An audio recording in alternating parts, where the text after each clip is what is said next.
চাওক এইটো এটা বহুত বৃহৎ ডাঙৰ এৰিয়াৰ দলং হয়। এইটো শিমলগুৰিৰ পৰা বক্সন ইপিনে আপোনাৰ ডালিমবাৰী ইপিনে আমাৰ কাৰ্বি আংলঙৰ সংযোগ এটা দলং হয়।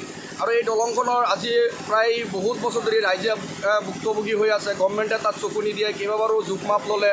ইয়াৰ পাছত ৰাইজে নিজৰ চান্দা বৰঙণিৰ ওপৰত এই দলংখন নিৰ্মাণ কৰা হৈছিলে। আজি এই দলংখন ভাঙি যোৱাৰ পাছত মানুহবিলাকৰ বহুত সমস্যাৰ সন্মুখীন হৈছে। স্কুলীয়া ল'ৰা ছোৱালীৰ সন্মুখীন হৈছে, সমস্যাত পৰিছে।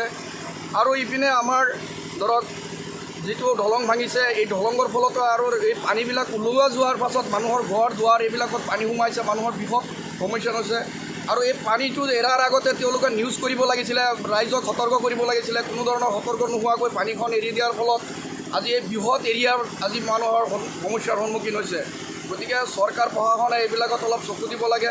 আৰু এই বান্ধখনৰ পানী এৰি দিয়াৰ আগত তেওঁলোকে কোনো নিউজ নকৰাকৈ কেনেকৈ পানীটো এৰি দিয়ে, ইয়াৰ কাৰণে কিছু অলপ চৰকাৰে বিহিত ব্যৱস্থা ল'ব লাগে। এই দলংখনৰ পৰা আপুনি শিমলগুৰি হৈ ইপিনে আপোনাৰ বক্সন ইপিনে ডালিমবাৰী পুঠিমাৰী শালমাৰা চেঙাজান ইপিনে বৃহৎ এৰিয়া আমাৰ এই দলংখনৰ যাতায়াতৰ। এনে ঘৰ দুৱাৰ সোমাইছে নি পানী? পানী বহুত মানুহৰ ঘৰৰ দ্বাৰা পানী সোমাইছে। ইপিনে নদী ভাঙিছে, কেইবা ঠাইতো ছিঙিছে। মাতাবাৰী নথকাৰ কাৰণে বহুত মানুহৰ সমস্যাৰ সন্মুখীন হৈছে। চৰকাৰে ইয়াত কোনো চকু নিদিয়ে। চৰকাৰৰ খালী লাগে ভোট লাগে, মানুহক ঠগাৰ মানে চিন্তাধাৰাত আছে।